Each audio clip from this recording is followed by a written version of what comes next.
En el nombre del Padre, y del Hijo, y del Espíritu Santo. Amén. Vamos a compartir las lecturas del 16 de agosto, viernes. Josué 24, del 1 al 13.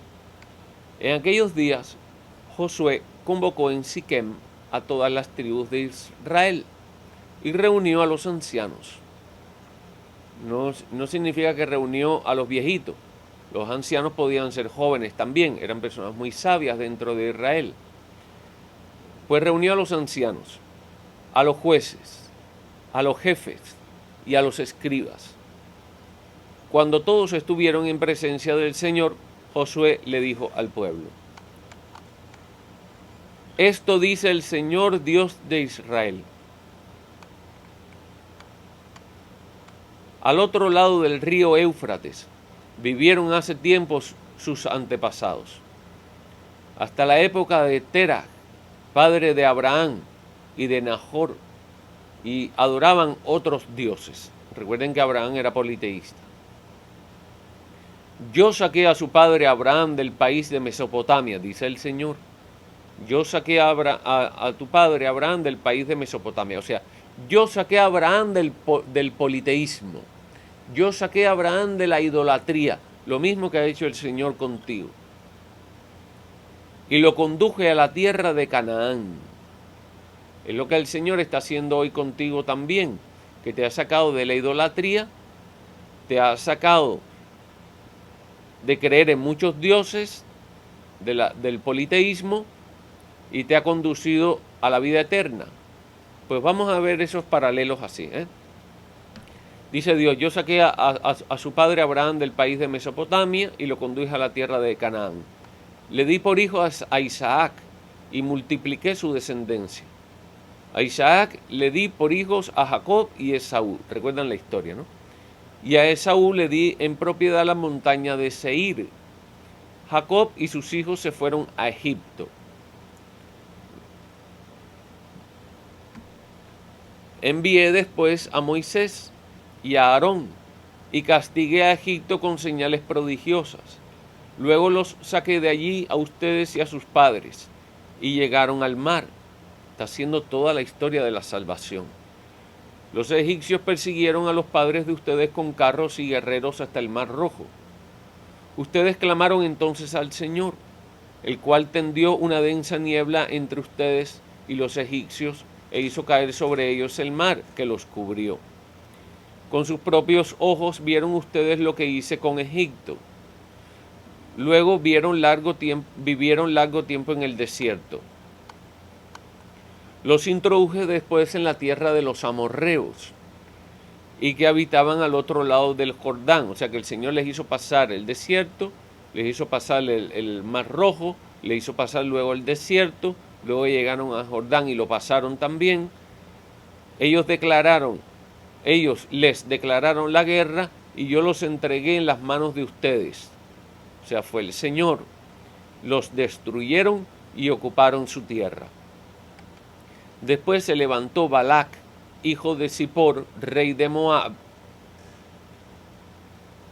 Fíjense que Ruth, la abuela de David, era moabita. Fíjense por dónde viene la cosa. Después se levantó Balac, hijo de Zippor, rey de Moab, para pelear contra Israel, y mandó llamar a Balaam, hijo de Beor, para que los maldijera, para que maldijera a Israel. Pero yo no quise escuchar a Balaam, que no tuvo más remedio que bendecirlos, y así los libré de las manos de Balac. Esta historia es muy linda, busquen en los paralelos.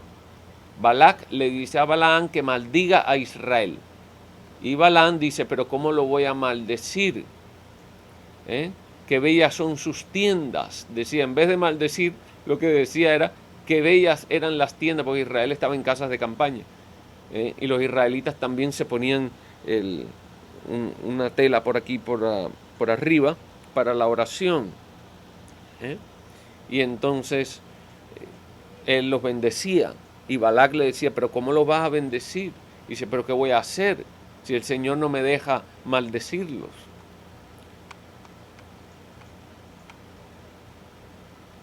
Dice, pasaron ustedes el Jordán y llegaron a la región de Jericó. Recuerde que ellos entraron a la tierra prometida por Jericó.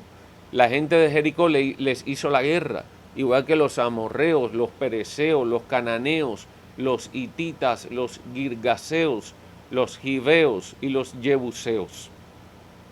Pero yo los entregué en las manos de ustedes. Mandé delante de ustedes avispas que los expulsaron. ¿Recuerdan la canción de Juan Luis Guerra? Pues eso viene de aquí. Más adelante de ustedes, avispas que los expulsaron antes de que ustedes llegaran a los 2 reyes de los amorreos. Eso no lo realizó ni con las espadas ni con los arcos de ustedes. Fíjense que el detalle aquí, el estribillo que se repite en esta historia de la salvación que se nos está relatando aquí, es: yo fui quien lo hice. Yo fui quien lo hice. Y aquí lo dice más claro: no fue con tus espadas, no fueron con tus arcos que se logró esto. Y dice, finalmente les he dado una tierra que no han cultivado, unas ciudades que no han construido y en las que sin embargo habitan. O sea, que todo se nos es dado por Dios. Ha llegado a este mundo y todo, has nacido en una familia y todo es dado. Las plantas, los animales, las frutas, el grano para comer, todo, la carne, los pescados, todo se te ha dado. Has nacido en una familia.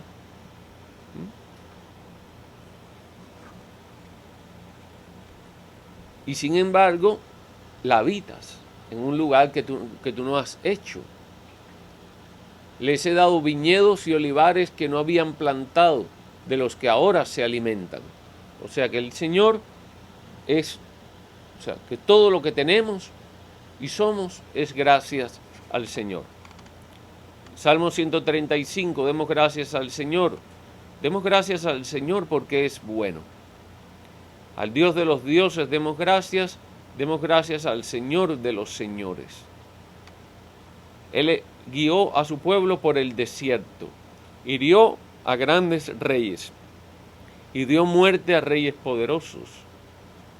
Él dio sus tierras en herencias a Israel su siervo y nos libró de nuestros enemigos. Demos gracias al Señor. En el Evangelio de Mateo 19, del 3 al 12, en aquel tiempo se acercaron a Jesús unos fariseos y le preguntaron para ponerle una trampa: ¿le está permitido al hombre divorciarse de su esposa por cualquier motivo? Fíjense que ellos vienen a Jesús, pero no vienen sanamente. Dice que vienen para tenderle una trampa. ¿Le está permitido al hombre divorciarse de su esposa por cualquier motivo? Yo te pregunto a ti ahora, esta misma pregunta: ¿le está permitido al hombre divorciarse de su esposa por cualquier motivo? Jesús le respondió: ¿no han leído que el Creador desde el principio los hizo hombre y mujer? Y dijo: por eso el hombre dejará a su padre y a su madre para unirse a su mujer, y serán los dos una sola cosa. De modo que ya no son dos, sino una sola cosa. Así pues, lo que Dios ha unido, que no lo separe el hombre. Por lo cual, no está permitido divorciarse de su esposa por cualquier motivo.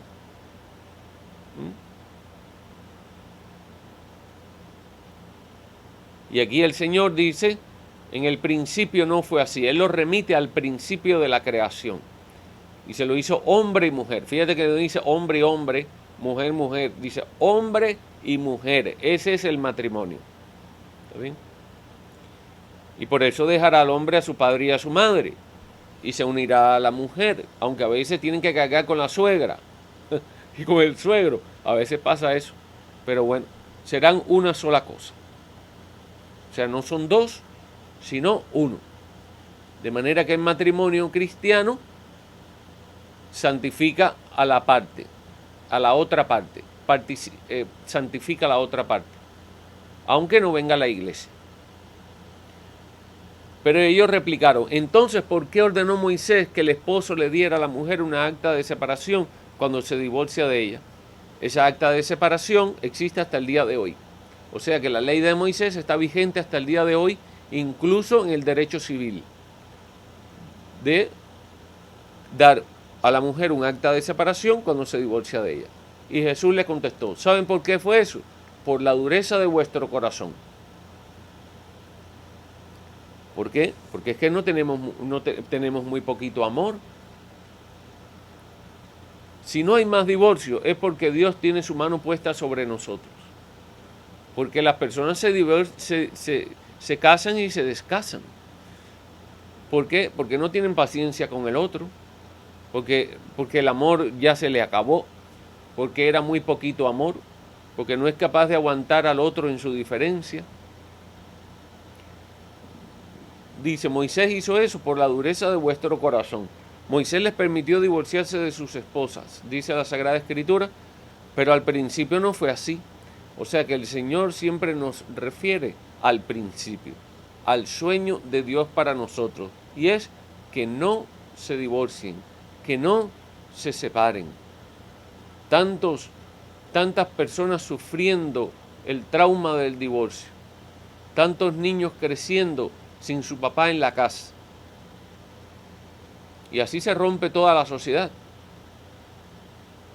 Muchas personas solas. ¿Por qué? Porque no aguantan al otro. Porque no tienen amor suficiente para el otro. Dice, y yo les declaro que quien quiera que se divorcie de su esposa, salvo el caso de que vivan en unión ilegítima, o sea que ahí no hay matrimonio, porque están en unión ilegítima, y se case con otra, comete adulterio. Y el que se case con la divorciada también comete adulterio. Dice, salvo el que vive en unión ilegítima, porque eso no cuenta. No cuenta. Cuenta para la ley civil. Pero para la iglesia, para el casamiento por la iglesia, es importante. Cuenta también la unión civil, pero sobre todo pedirle a Dios su bendición. Hay personas que llevan 50 años casados y no están casados por la iglesia, pero le piden a Dios su bendición y se casan por la iglesia. Quizás no en una ceremonia tan grande, pero quizás se casan en la oficina, en la sacristía, no sé, en una ceremonia pequeña, más privada, pero se casan. Hay quien se casa con bombos y platillos por la iglesia también. Ahora, en caso de una unión legítima, o sea, casado por la iglesia, por la bendición de Dios, si se separa de su mujer, esa mujer está inducida al adulterio. Y si alguien se casa con ella, peca también. Peca también.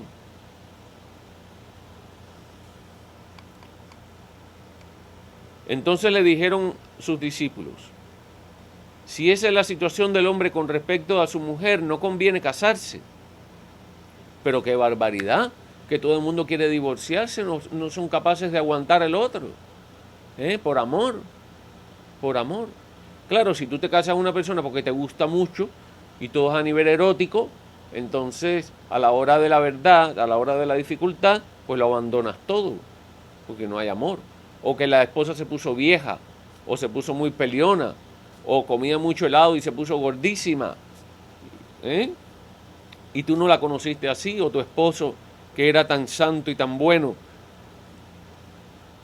ahora es un ogro. No, siempre fue un ogro, lo que te quería era conquistar, ¿no?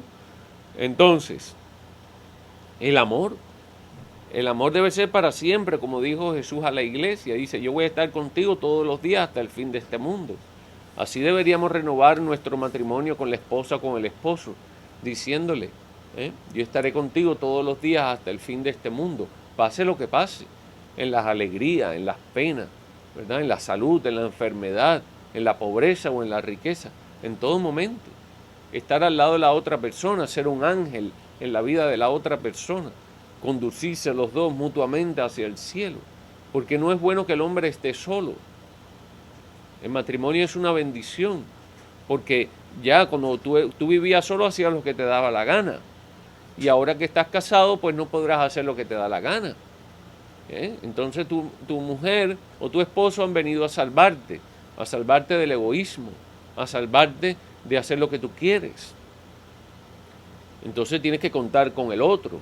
Antes hacías uso del dinero para lo que tú querías, ahora tienes que dar cuenta del dinero. Así es la vida en comunidad.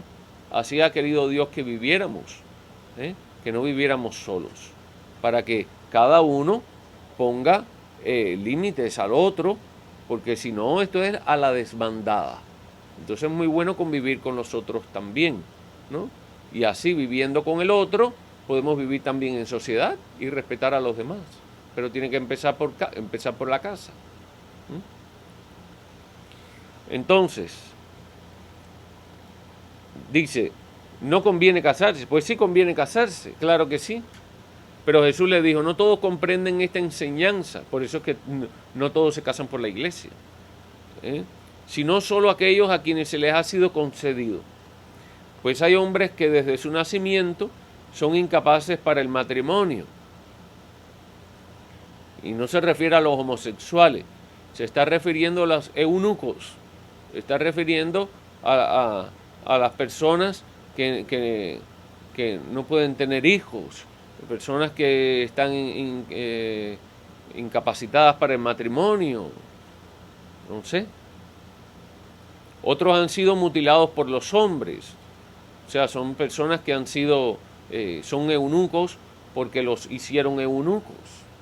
O sea, son personas que los castraron, recuerden los castrados, que los usaban para ser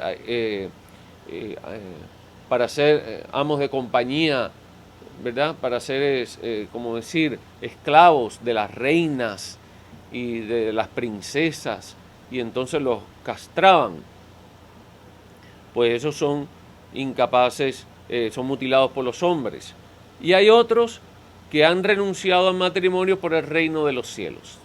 Y ahí podemos ver al Papa, podemos ver a los obispos, podemos ver a los cardenales, podemos ver a los sacerdotes, podemos ver incluso laicos, ¿verdad?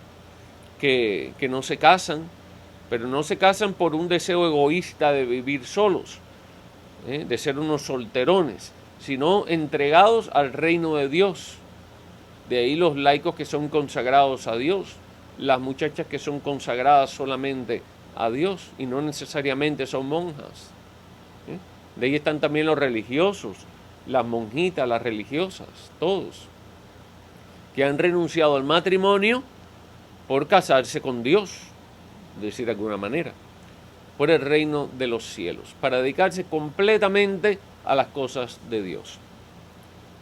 El que dice que lo comprenda aquel que pueda comprenderlo, dice el Señor, porque esto no es fácil comprensión. Bueno, que Dios te bendiga y te acompañe en el día de hoy. En el nombre del Padre, y del Hijo, y del Espíritu Santo. Amén.